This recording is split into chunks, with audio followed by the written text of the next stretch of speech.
Right. Dang.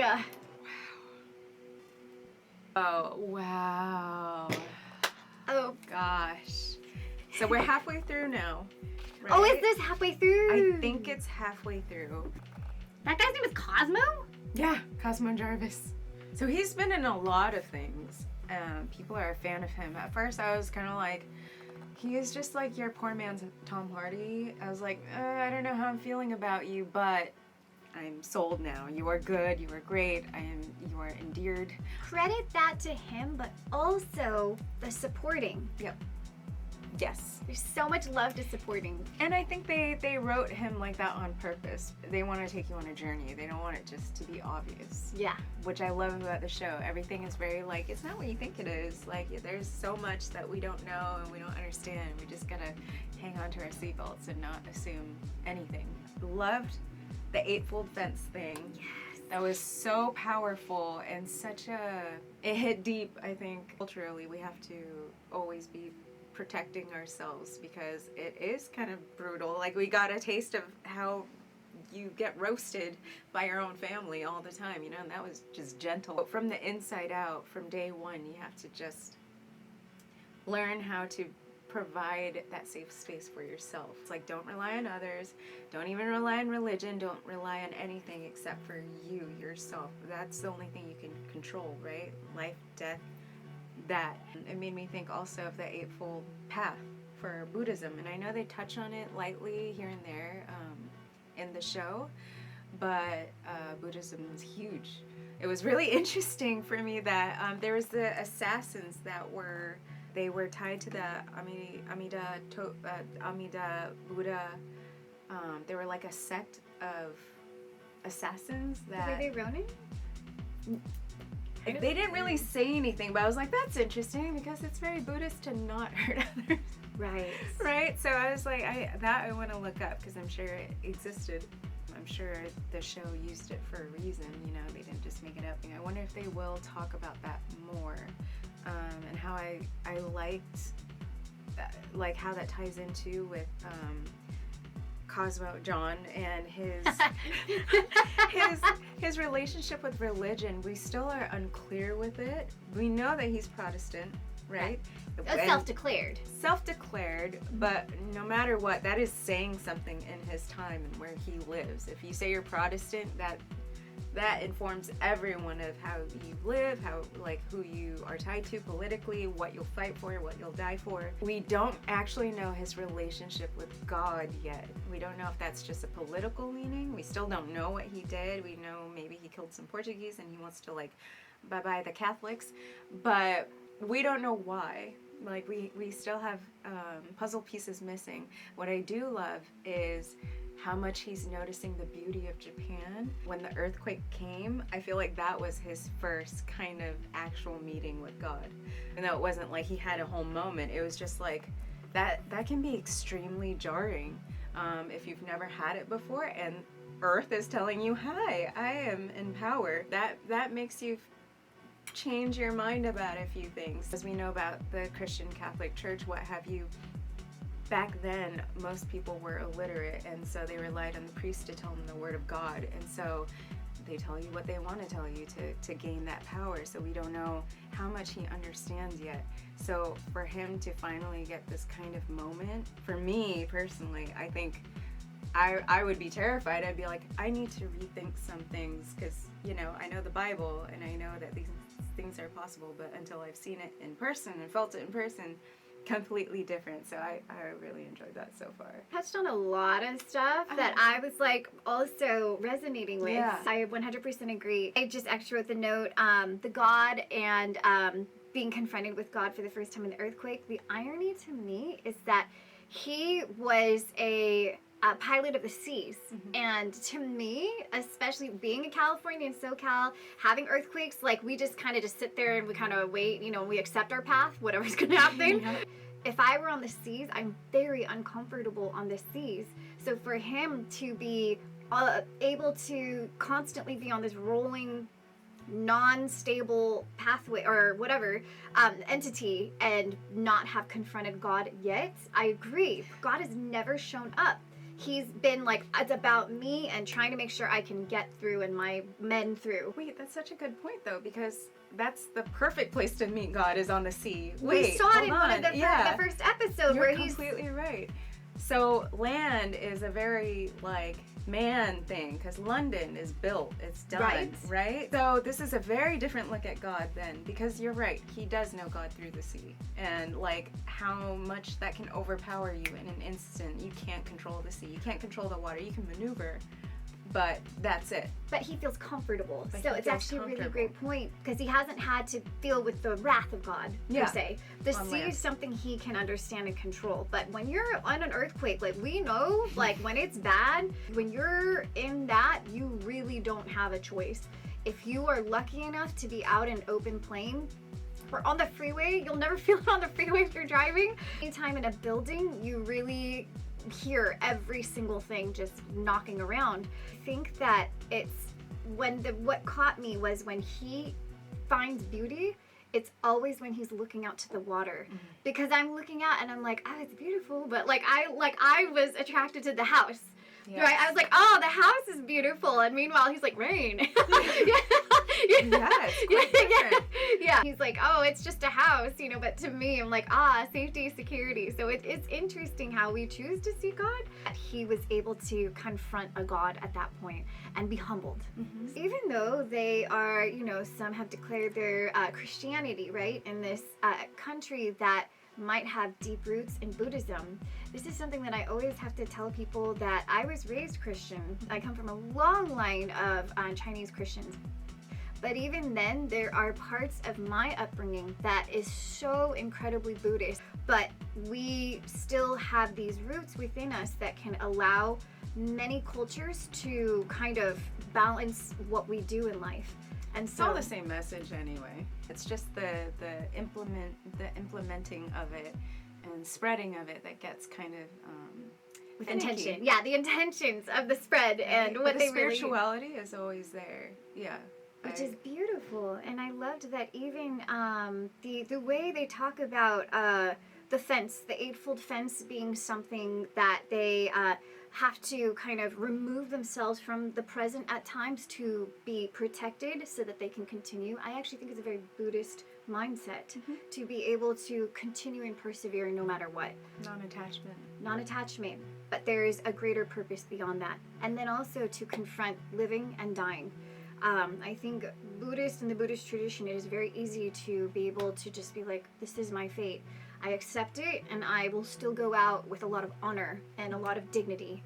There's so many religions and philosophies with in Japan too. So like I was wondering where they would go and if they talk about that, and how much they would implement in the show. So I feel like they're being very mindful and kind of like just placing it here and there and making sure it's not about that, like they but without show forgetting their actions. Exactly. Yeah. And you're like, yep, it was here, and then and then some. Right. Totally. Writing. You mentioned writing. I thought it was very wonderful how they inserted that as a I wouldn't say character, but like a theme. We see the consort. She's writing, I'm assuming she's writing poetry, because at that time, if women were even taught to write, especially those in nobility or in the wealthy, affluent society, they would be taught poetry. So I didn't understand what she was writing when she was writing and she was hearing the canons. No, I think the higher ups, the more like higher ranking women, I think they're able to do more than that. I think she's writing notes on what they were doing and what she was learning, what the men were doing. Okay, not Anasawai's character. Okay, it's great that we have that. Yeah. The geisha. The actual geisha. Well, we don't know because it could have been like code. Right. Okay. So I'm pretty sure she's the rat. The way it was interspersed, I'm like, that's interesting. They show her writing, but my only knowledge of a geisha or someone in affluent society, if the woman is present, they're taught poetry. Meanwhile, yes, Mariko, she was definitely taking the notes. So I loved how there was this very real sense. They also touched upon Blackthorn books, Cosmos books, Cosmos books, and how he was kind of reinventing his previous writings into who he was, kind of almost looking at his past, and he gets a chance to rewrite his narrative or his future. I feel like in this episode he kind of forgot his place, or at least we see a shift. And I know we're talking about him a lot, but I mean, he's one of the main guys. Early on in the first 2 episodes, I feel like he had an instant of, oh shit, I'm in a completely different place. I have no power here. I am in trouble. Like, there's no way for me to even get out. Like, he really knew his place. Whereas this one, he kind of forgot about it. And I don't know if it was, like, a good move for his character, or, like, if that was necessary at this... Like, I'm still kind of conflicted in thinking about it, but...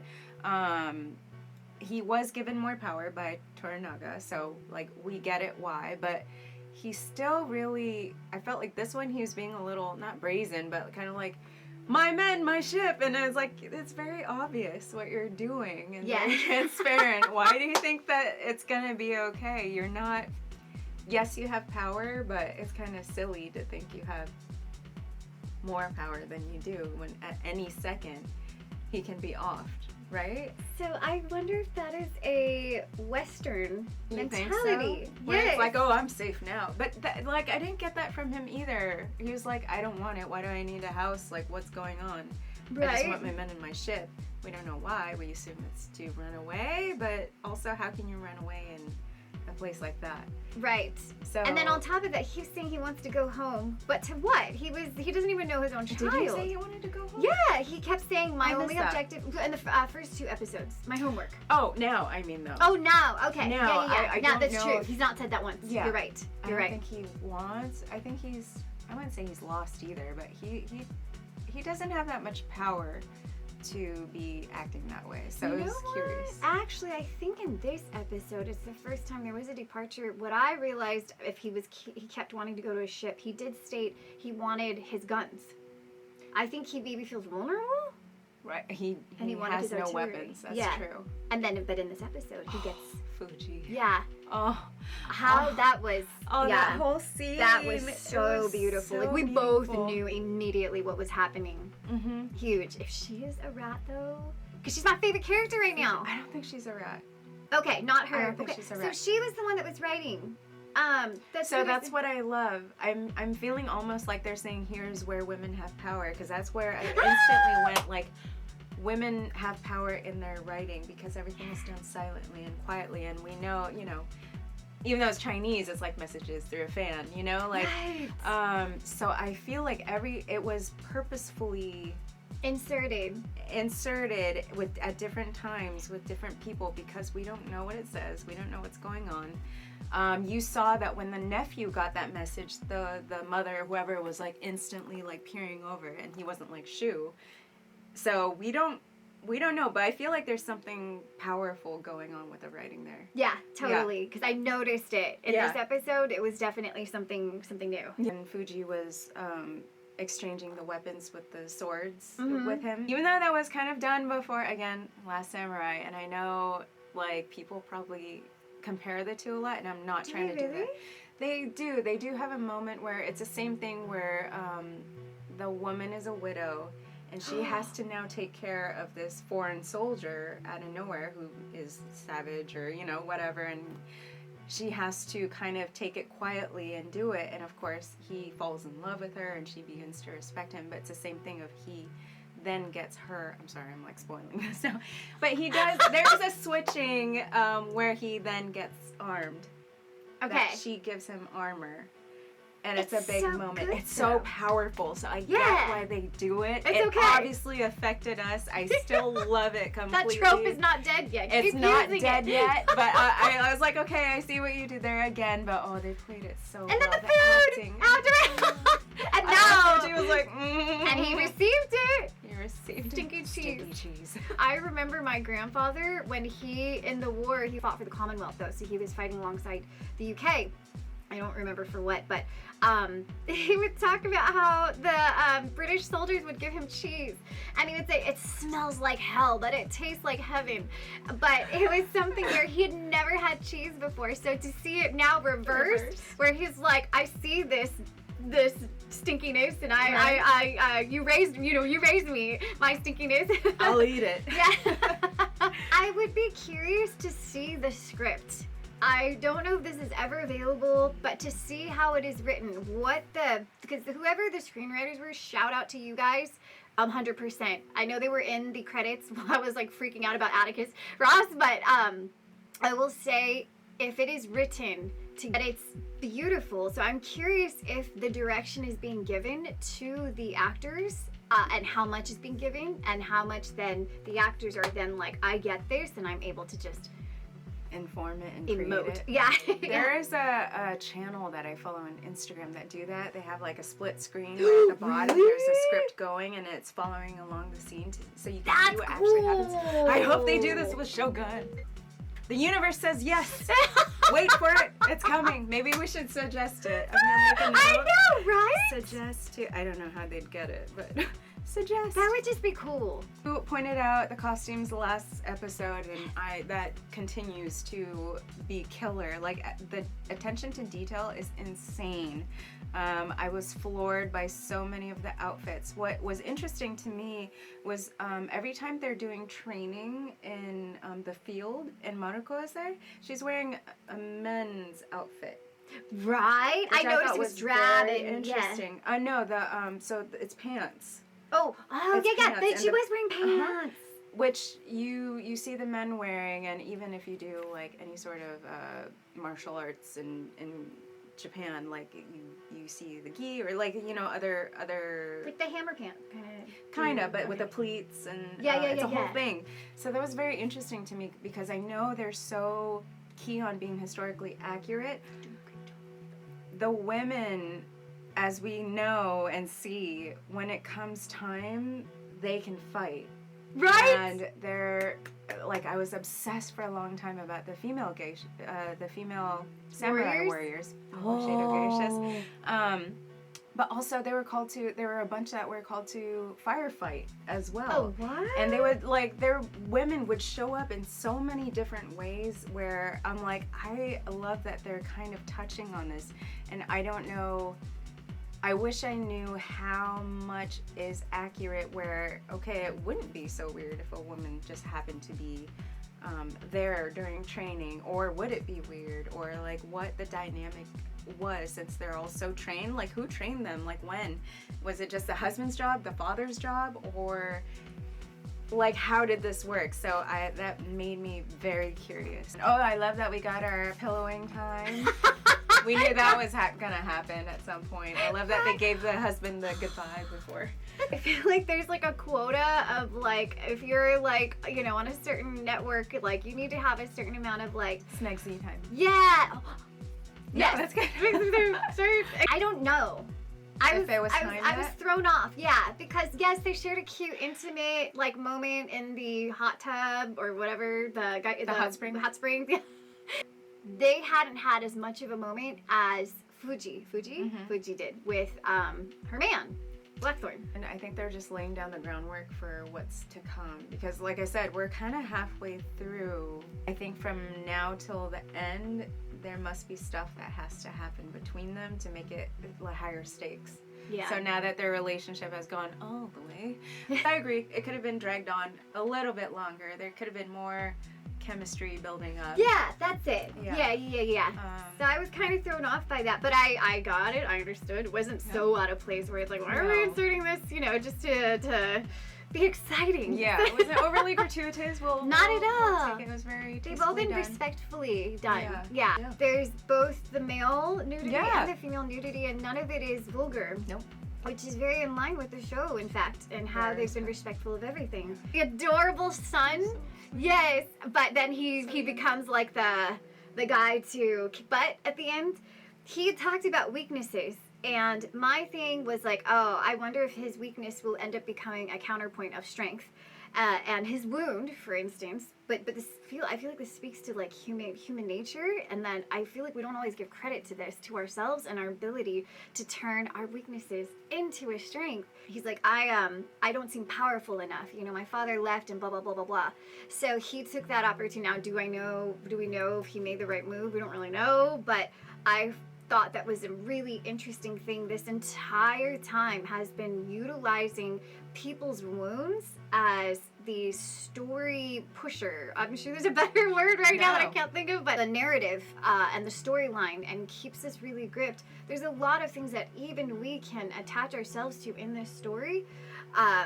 With the challenges these people are facing, would we necessarily make these decisions? Maybe not, but we do have weaknesses that we want to be able to not be ruled by. The fact that he was able to actually stand up, even the way his facial gestures changed in the beginning, and even in this episode, it started off as like the bright-eyed, doe-eyed, cute, and then in the end, it was like, nope, I am now in control. I am about to just run you guys over and have no problem doing so. It might be perfect for the New World Order that's about to come too, because so much is about to change in the world. If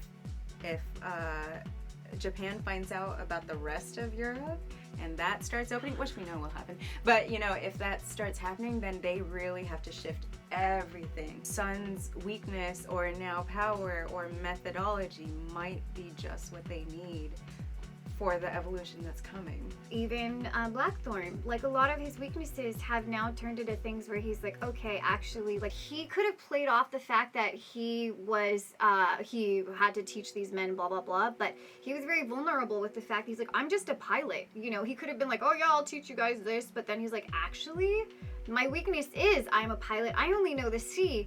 Boom, he turned it into a strength. It turned it into a strength and ended up, now just setting off this other chain of events. I love the line, wait for your enemy to make a mistake. That I feel like was the fantastic lines all the entire time. So many good one-liners. Yeah, I feel like that was an old mentality. Like you had said in the last episode where the ninja, the female assassin, she had waited to be in that family for the long game. Yeah. The long game, that's it. I feel like that's so clever, and I don't think understand this. I do feel like that's a very, maybe it's an older traditional mindset, but I also think it's a very Asian mindset too, that they're willing to be patient and play that long game. They can play the long game because they can like remove themselves from moments, whereas we oftentimes are really very emotional. Invested, I like to say. Yeah, totally, which there's no right or wrong. Like, definitely there's room for both, because if we didn't operate off of emotions, then we would lose, I think, part of our humanity. I was mentioning the patriarchy in the last episode. For me, like you said, you don't have a problem with it. I don't either, because at that time, that's what was correct. The construct that they were living under, it made sense. And so they obeyed it because it was something that made them safe. That's how you survive. Yeah. Talking about earthquakes in California, our homes are built to actually be flexible. But if we were in Connecticut or the East Coast, where they need protection from storm, like you can have a house made of stones. Our construct, emotions can actually be a benefit, but also I can really, really value this eightfold fence. It might be something I'm going to integrate into future lessons. The fact that it's so slow, it just really gives us a hint of how grueling it was back then, just waiting. Wait till your enemy messes up. Right. Wait to see who breaks mentally, like it has a weak moment, and then you get to like swoop in. What if that never happens? What if you are evenly matched? Then you're old men or old people and you respect each other, but then that's it. They showed that though. They showed that with the Spaniard and the Cosmo, our Blackthorn. I can't stop calling him a Cosmo now. No. So important informative of, oh, well, that's why you live the way you do. That's why everyone needs to stay their place, because you guys need to be reliable so that the higher ups or the people in power keeping you safe can make sure that you're safe, right? But man, what a way to live, right? Yeah. And to feel that any moment you could be taken away, but still like be at peace with it. Oh, so weighty, so good. Yeah, So exactly. good. But it really helps you understand the history and the culture so much. 100%. And I feel like it is also something that we can integrate, because there are moments where we so have to, fast, you know, and like we need to be far more resilient too. gratification. Mm-hmm. A little harder to do, but I think for them it can be integrated, because if we take those very rare moments of like just, then we can be like, all right. Yeah. Regroup, reboot. Fence. Yeah. And then speaking of houses too, I loved the line about how he talked about rebuilt houses. He brought her words back to her and said that you always talk about, you have houses that are designed to be rebuilt. That means, like, literally the definition of resilience. He said, all I see is a rebuilt, or a woman that is rebuilt. So I thought that was a lot of honor back to him. And his talking about shifting, his transformation has been quite beautiful. Mm-hmm. And so I've really enjoyed watching him and how the characters are continuing to be developed. Yeah. So. And she has the space now to be more her too. Yeah. And to break a little free and like wiggle Which around. is the theme I talked about, free. Yeah. She resonated with that, and I was like, whoa, why is she resonating with that? Because I would think in her upbringing, you are not supposed to be aspiring for free. You're supposed to be aspiring for stability, honor, and service. So the fact that something in her life, I don't know if they'll actually talk about it, but the fact that she started getting, starry-eyed about freedom, I thought was very interesting. So I feel like they all know about it, like they acknowledge it in some way, that we all want that, but we have to just do what's right. Really? I get that a lot with this, actually. In this show. Episode. Okay. I see it with the uncle sometimes. Mm-hmm. He's very like out with it, very vocal about it. But with the other characters, I get the sense that they all understand that, oh man, this sucks, and oops, sorry, my bad. Like, I know you know it too. Was it this episode or the other one where she was, Fuji was apologizing to Mariko? She's like, oh, sorry, you just had a loss too. Yeah. I think it was this one. So one of them. Okay. But I do feel like they do touch on it, where it's like, oh wait, you're suffering too, or like you are confined, just as confined, if not worse. Right.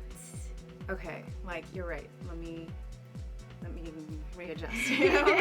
Like, you're bringing that extra color to me, because I appreciate what you're saying, because for me, I actually was a little thrown off by that, because I would have thought the governing mentality would have been, no, I don't want freedom.